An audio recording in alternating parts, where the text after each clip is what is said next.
Alors, je vais vous présenter le secteur de dermatopathologie à l'hôpital. Je suis le docteur Johanna Claire, je suis dermatopathologiste dans le service d'anapath du docteur Devalent et je suis dermatologue en ville à Belfort. Alors, qu'est-ce que la dermatopathologie? Donc, c'est l'analyse histologique des tissus cutanés congelés ou formolés. Et il s'agit d'un secteur en expansion avec paradoxalement peu de pathologistes et peu de dermatologues formés. Alors d'une part, la dermatopathologie est une surspécialité qui intéresse assez peu, il faut l'avouer, les pathologistes, et d'autre part, les dermatologues ont une accessibilité très restreinte à la formation de dermatopathologie. Et donc on va scinder cette spécialité en deux grands secteurs, les peaux tumorales pour les spécialités chirurgicales et les peaux inflammatoires pour les spécialités médicales. Alors, pour parler de l'histoire de la dermatopathologie, il faut parler rapidement de l'histoire de la médecine. Schématiquement, on peut considérer qu'avant les années 1800, on pratiquait une médecine des symptômes, on essayait de soulager le patient en fonction de ses symptômes, pour après 1800, exercer une médecine plus moderne, centrée sur les lésions d'organes. Et donc, il n'est pas étonnant que l'anatomopathologie, l'anapath, qui est une discipline jeune, soit apparue dans cette période-là. Ça se résumait essentiellement à des autopsies, où on essayait de faire le lien entre les lésions d'organes visibles post-mortem et ce qu'on avait constaté, les symptômes constatés du vivant du malade. Et c'est ce qu'on appelle finalement la macroscopie. Alors, je passe rapidement. Xavier Bichat est considéré comme le père de la pathologie. Alors, Xavier Bichat, il est mort très jeune, une vingtaine d'années avant l'apparition du microscope, qui a d'abord intéressé les bactériologistes. Et c'est seulement dans les années 1880, quand on a maîtrisé les techniques d'inclusion des tissus, notamment dans la paraffine, que le microscope est devenu l'outil central du pathologiste qu'il est encore aujourd'hui. Et puis la dermatologie au sens moderne, une discipline assez jeune aussi, qui était essentiellement centrée sur l'analyse, le soin des maladies sexuellement transmissibles et notamment la syphilis, on appelait ça la syphiligraphie. Donc la première chaire de syphiligraphie à Saint-Louis a été créée par Alfred Fournier, vous avez son élève Louis Brock et le premier dermatologue de Saint-Louis à être à la fois pathologiste et dermatologue, c'est Jean Darrier. Et donc, ces maladies sexuellement transmissibles et cette syphilis, on l'observait, on la décrivait, on la dessinait, on la moulait, éventuellement, c'est de beaux moulages qu'on peignait, mais on ne la traitait pas, puisque je vous rappelle que les antibiotiques sont apparus seulement à la fin des années 20. Alors, la dermatopathologie est apparue en Europe, je passe rapidement, donc évidemment la dermatopathologie moderne dans les années 1880 quand on a maîtrisé toutes ces techniques d'inclusion, de coupe et de coloration. Et puis je vous montre, ça n'a pas beaucoup progressé depuis, je vous montre ici deux microtomes. Alors le microtome, c'est l'appareil qui sert à couper très très fin les blocs de paraffine en ruban pour les mettre sur une lame de verre avant la coloration. Et vous voyez que ce sont deux objets très semblables, à 130 ans d'écart, sauf que évidemment en 2020, c'est numérique et automatisé. Mais voilà, c'est très semblable. Et puis Darrier, c'est notre père de la dermatopathologie moderne. Vous pratiquez tous des biopsies, ça vous semble tout à fait logique. Et lui, en fait, il a démocratisé la biopsie comme procédure standard pour le diagnostic dermatologique. Et puis il y a également évidemment de grands dermatopathologistes modernes aux États-Unis, mais comme dans de très nombreuses spécialités, d'ailleurs, l'essor a eu lieu avec l'immigration de médecins allemands et autrichiens pendant la Seconde Guerre mondiale, avec un accès pour les médecins américains à une vraie formation de dermatopathologie seulement dans les années 50. Alors, le contexte, les peaux inflammatoires. Alors, la peau a cette particularité d'être un organe visible, et le microscope va représenter le prolongement de notre œil de clinicien. Et en réalité, il y a assez peu d'images histologiques spécifiques en peau inflammatoire. Et donc, il va falloir une étroite collaboration entre le pathologiste et le clinicien pour arriver à un diagnostic satisfaisant. Et c'est ce qu'on appelle la corrélation anatomo-clinique.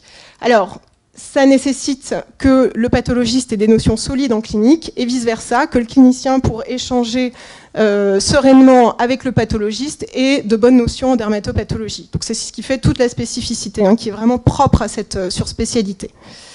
Et on va partir d'hypothèses diagnostiques cliniques et on va raisonner par compatibilité ou élimination histologique. Alors, Quelques exemples rapides. Donc vous avez là une patiente de 80 ans qui a une éruption érythématosquameuse émiettée du tronc, discrètement prurigineuse. Donc les hypothèses diagnostiques sont un psoriasis, pourquoi pas, un lupus subaigu, une toxidermie. Et voici l'image histologique à plus fort grossissement. Alors j'ai pas de flèche, c'est dommage. Donc ouais. Super, merci. Donc, vous voyez ici une belle antenne de l'interface vacuolaire hein, sur toute la basale, avec quelques kératinocytes nécrotiques et un infiltrat inflammatoire essentiellement lymphocytaire en boule périvasculaire. Alors, j'insiste, c'est pas une image spécifique, mais c'est une image tout à fait compatible avec un lupus subaigu. Et le clinicien, avec cette information, en a déduit que c'était un lupus subaigu médicamenteux induit par l'IPP de la patiente. Un autre exemple, alors ça c'est magnifique, c'est une patiente de 60 ans qui a une éruption vraiment discrète, complètement asymptomatique des 4 membres.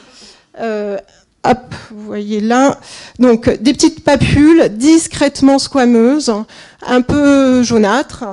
Les hypothèses diagnostiques étaient un granulome annulaire, ça aurait été aussi ma première hypothèse diagnostique, une capillarite purpurique ou un pityrasis lichénoïde. Et à l'histologie, on voit que ça se passe essentiellement au niveau du derme. Vous voyez, vous voyez des dépôts amorphes et eosinophiles qui occupent quasiment toute la hauteur du derme avec un petit infiltrat inflammatoire réactionnel mais qui n'est pas spécifique, qui se colore au rouge Sirius, et en fait c'était une magnifique amylose cutanée, c'est un diagnostic extrêmement rare. On l'a typé à Strasbourg, c'était une amylose à L, et donc ça a permis de faire un bilan chez cette patiente à la recherche d'une gammapathie monoclonale. Et évidemment, c'est impossible d'arriver à ce diagnostic depuis cette image clinique.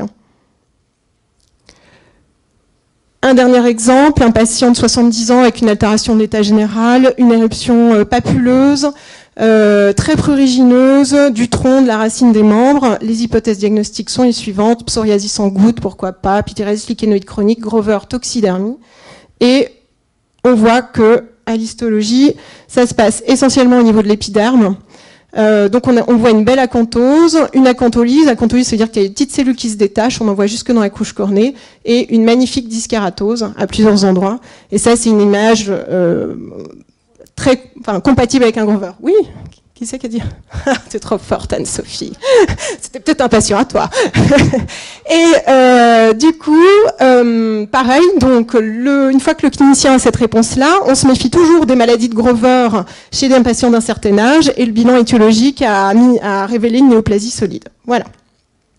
Alors, le contexte pour les peaux tumorales.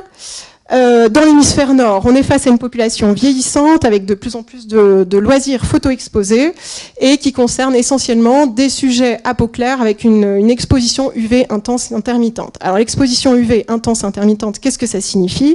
C'est en hiver, il fait pas beau, on est tous couverts, et dès le retour des beaux jours au printemps, on s'expose massivement pour rattraper le temps perdu. Et dans les peaux tumorales, on a 2 grands groupes, les cancers non mélanomes et les cancers et les mélanomes. Donc les cancers non mélanomes, en 2021, on a recensé 1,2 million de nouveaux cas dans le monde, c'est énorme, alors majoritairement représentés par le carcinome basocellulaire évidemment, et à l'origine de 0,1 million de décès, un peu moins de 10%. Alors on ne meurt pas évidemment ou très rarement du carcinome basocellulaire, en revanche on va mourir du carcinome épidermoïde, du carcinome neuroendocrine de Merkel, de certains carcinomes annexiels rares et des lymphomes cutanés primitifs. Et puis le mélanome, problème de santé publique mondiale, augmentation de l'incidence dans le monde entier, heureusement surtout représenté par les SSM, qui est le type histologique finalement de meilleur pronostic, mais qui va quand même être à l'origine de 90% des décès de cancer dermato. Et voici les incidences de 2022. Alors il n'y a pas que l'hémisphère nord là, mais donc 10 à 25 nouveaux cas pour 100 000 habitants en Europe, 20 à 30 aux États-Unis et 50 à 60 en Australie. C'est énorme, c'est les tristes détenteurs du record d'incidence du mélanome depuis la tenue de registres épidémiologiques. Alors je vais vous montrer rapidement les 3 cancers auxquels vous allez être les plus fréquemment confrontés. Le carcinome basocellulaire, de loin le plus fréquent. Alors je suis désolée, celui-là il est spectaculaire, mais j'ai pas forcément le réflexe de prendre en photo les basonodulaires. Mais par contre, il a le mérite d'avoir une présentation clinique vraiment très typique, avec cette sorte de front de migration, là, une sorte de bordure un peu épaissie, perlée. Ça c'est typique du carcinome basocellulaire. l'équivalent en histologie, hein, cette magnifique image. Vous voyez que ce sont des travées basophiles, c'est pour ça qu'il s'appelle basocellulaire. Le carcinome épidermoïde, alors méfiance, le carcinome épidermoïde, on en meurt, hein, ça peut métastaser. Donc vous voyez que on a une tumeur beaucoup plus squameuse. Hein, voici l'image histologique, donc des travées tumorales de kératinocytes infiltrantes, et le mélanome. Donc ça c'est le dernier que j'ai excisé. Donc le mélanome, j'insiste là-dessus, je pense que vous êtes tous rendu compte en consultation, les patients s'inquiètent toujours pour les lésions en relief, accrochées, etc. Les mélanomes, dans la majorité des cas, ça ressemble à ça. C'est une lésion complètement plane, pigmentée, hétérogène, souvent qui est là depuis plusieurs années. Hein, ce patient-là, il m'a certifié que c'était là depuis 10 ans, et le Breslow était inférieur à 1 mm. Voilà. Alors, vous savez tous que depuis quelques années, les thérapies ciblées et l'immunothérapie ont révolutionné la prise en charge des cancers métastatiques. Et du coup, la biologie moléculaire prend une place de plus en plus centrale en pathologie, presque parfois aux dépens de la morphologie et du microscope. Hein. Et ce qui nous intéresse en dermatopathologie, évidemment, c'est le mélanome. Et la seule mutation qui a finalement un véritable intérêt thérapeutique, c'est la mutation BRAF. Je ne sais pas si vous l'avez déjà vu dans les comptes rendus de RCP. Donc, un patient avec une mutation BRAF va pouvoir prétendre à une thérapie ciblée, une association anti-MEC, anti-BRAF, et s'il est non muté, il aura en première ligne une immunothérapie anti-7LA4 et anti-PD1, que vous connaissez aussi hein, dans les autres cancers d'organes. Voilà. En première ligne, voire en seconde ligne chez les BRAF mutés. Et puis, retour en force du ganglion sentinelle, qui était abandonné depuis un paquet de temps par plein de centres anticancéreux. Et maintenant, on a des nouvelles recommandations. On fait systématiquement un ganglion sentinelle quand le Breslow est supérieur à 0,8 mm, si l'état général du patient le permet. Et si le ganglion sentinelle est positif, le patient, on peut lui proposer une immunothérapie adjuvante et pas de curage ganglionnaire complémentaire. Donc ça a vraiment beaucoup changé la prise en charge. Alors, nous, on est très bien pourvus dans le laboratoire pour la détecter, cette mutation BRAF. Déjà, méthode très simple, la méthode immunohistochimique. Donc là, vous voyez un mélanome BRAF muté, hein, avec ce marquage diffus homogène. Alors, les points positifs, il y a une excellente sensibilité et spécificité, et ça c'est prouvé par des articles très sérieux depuis les années 2015-2016 déjà. Ça consomme très peu de matériel, il suffit d'une lame blanche. Ça coûte pas très cher et c'est rapide. Les facteurs limitants, c'est qu'il faut quand même travailler la technique régulièrement pour que l'interprétation soit fiable. Je dirais que le principal facteur limitant, c'est que ça ne détecte que V600E, qui est certes la mutation la plus fréquente, mais il existe aussi des mutations plus rares, la V600K, la V600R et d'autres encore plus rares. Et si ces patients présentent ces mutations-là, ils peuvent aussi prétendre à une thérapie ciblée. Et puis ça, c'est d'expérience hebdomadaire, on va dire. C'est le manque global de confiance des cliniciens vis-à-vis de cette méthode immunohistochimique qui nous demande systématiquement un contrôle en biologie moléculaire.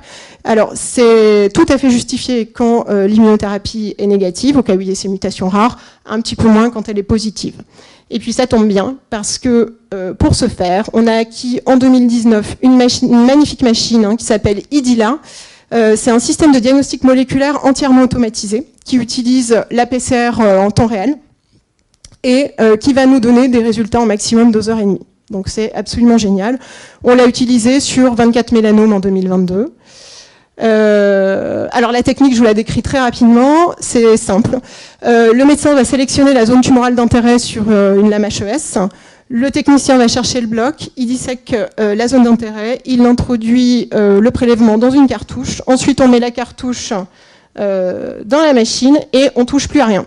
La machine fait tout. La liquéfaction, la lyse cellulaire, l'extraction d'ADN-ARN, l'amplification, la détection RT-PCR, analyse les données et génère un rapport entièrement automatisé.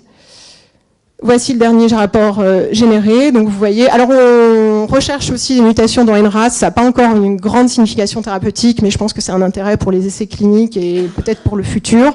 Donc là, vous voyez, aucune mutation détectée dans les codons 1, aucune mutation détectée dans le codon 600 du gène BRAF. Et le petit chiffre en dessous, c'est un chiffre à ne pas dépasser, qui nous permet quand même d'avoir un contrôle qualité. C'est-à-dire que si le chiffre est dépassé, c'est que l'interprétation n'est pas fiable, il n'y avait pas assez de tissu tumoral.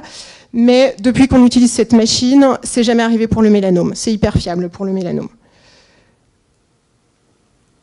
Voilà, alors les points positifs, ben, je viens de tout vous dire, hein. C'est hyper rapide, c'est simple.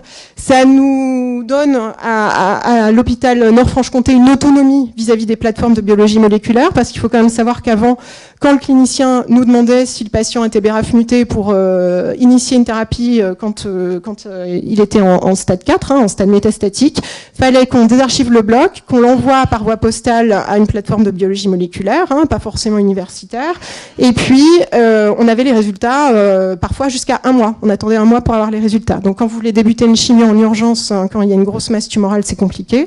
Et puis le coût, une cassette BRAF NRAS, pardon, ça coûte 250 € à peu près, ce qui est bien moindre par rapport aux techniques de séquençage nouvelle génération, hein, les séquençages génomiques complets.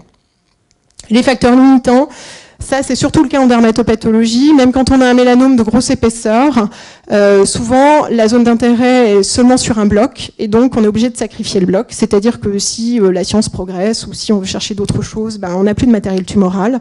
Et puis, ça ne détecte que les mutations dans les codons de la cartouche. Hein. Donc pareil, si on veut y retourner, voilà. Mais en tout cas, pour la pratique courante et pour ce que ça implique pour le patient au niveau thérapeutique, c'est largement suffisant. Alors, les chiffres, donc ça je vais aller très rapidement. On a reçu près de 3000 prélèvements en 2022 en dermatopathologie, c'est absolument énorme. Et ça touche des secteurs très variés hein, qui alimentent ce secteur de dermatopathologie. Alors, en chiffres, bon évidemment, hein, c'est surtout les dermatologues, hein, avec les prélèvements de peau inflammatoire et de peau chirurgicale. Nos confrères chirurgiens, plasticiens et ORL participent vraiment très activement à la carcinologie cutanée, on les en remercie. Hein. Nos confrères internistes nous envoient des jolis pots inflammatoires. Alors, c'est un petit peu surestimé parce que je lis aussi les biopsies de glandes salivaires accessoires. Nos confrères ophtalmo opèrent les tumeurs de paupières, donc pareil, dermatopathologie. En chirurgie digestive, on va plutôt avoir les tumeurs sous-cutanées, les gros kystes, les kystes acrococcygiens. Et j'ai souligné ganglion sentinelle, je tiens à le préciser, je ne sais pas s'il est là ce soir, je crois pas, le docteur Idelkadi pratique la procédure du ganglion sentinelle, ce qui est une chance énorme pour les patients du Nord-Franche-Comté, puisque ça fait une accessibilité, une rapidité de prise en charge. Il faut savoir qu'au CHU de Besançon, ils sont obligés d'aller en clinique. Donc ça, c'est absolument génial. Et nos confrères gynéco, qu'on adore, nous envoient quelques biopsies vulvaires. Voilà. Alors ça, c'est pour illustrer l'expansion du secteur dont je vous parlais en introduction. J'ai presque fini. Donc pour les prélèvements de patients hospitalisés, une augmentation de 50%. Et pour tout ce qui est externe, alors externe, c'est vraiment un gros fourre-tout, c'est les consultations hospitalières publiques, privées, et les consultations de ville, multipliées par 2,3, dont la ville multipliée par 3. Je ne sais pas si vous vous rendez compte. Hein. Alors c'est certes aussi lié à l'installation du docteur Irini Karakiriou il y a quelques années, à la mienne il y a 2 ans et demi, mais voilà, globalement, le secteur de dermatopathologie, il y a de plus en plus de prélèvements. Et un tout dernier mot, parce que ça nous tient à cœur, sur la formation en dermatopathologie des internes et nos travaux de recherche. Donc on a un service qui est habilité à recevoir des internes en anapath, des internes d'anapath et de dermato, et des docteurs juniors d'anapath. Et comme je vous le disais en introduction, il y a une accessibilité très limitée à la formation de dermatopathologie qui pourtant est passionnante, pas seulement dans le Nord-Franche-Comté, ni même en Franche-Comté, hein, c'est sur toute la France, c'est comme ça. Et du coup, c'est un énorme facteur d'attractivité pour nos internes, surtout nos vieux internes. Et puis, je réalise depuis 2017 une banque d'images scannées avec un scanner, ça nous numérise les lames, où ben, en fait, je scanne tout ce qui est rare, intéressant, typique, etc., avec une reclassification par diagnostic et famille histopathologique, et ça fait une base de formation énorme. C'est dans l'air du temps, puisqu'on va vers la numérisation du service, hein, qui va avoir lieu début 2024. C'est-à-dire que, je vous avais dit hein, que le microscope, c'est l'outil central, mais on va bientôt le ranger au placard. Pardon. On va bientôt le ranger au placard. On va lire nos lames sur écran. Et on a été sollicité par le professeur Aubin, qui est professeur de dermato à Besançon, hein, vous le connaissez, pour participer à la formation de dermatopathologie des internes de dermato et d'anapath. On s'engage évidemment à publier et communiquer nos cas les plus intéressants. Et puis, on avait eu un super topo du docteur Fraté la dernière fois sur l'IA. Donc l'IA, c'est super à la mode hein, comme outil d'aide diagnostique. Et nous, on est particulièrement concernés en pathologie. Et donc, on avait été assez assez pionniers. On avait fait des travaux avec une équipe de mathématiciens de Besançon sur une cohorte de tumeurs mélanocytaires rares de ma thèse. Et en fait, on a eu des résultats tellement encourageants qu'on a décidé d'élargir les applications à l'ensemble des tumeurs. Voilà. Je vous remercie beaucoup pour votre attention.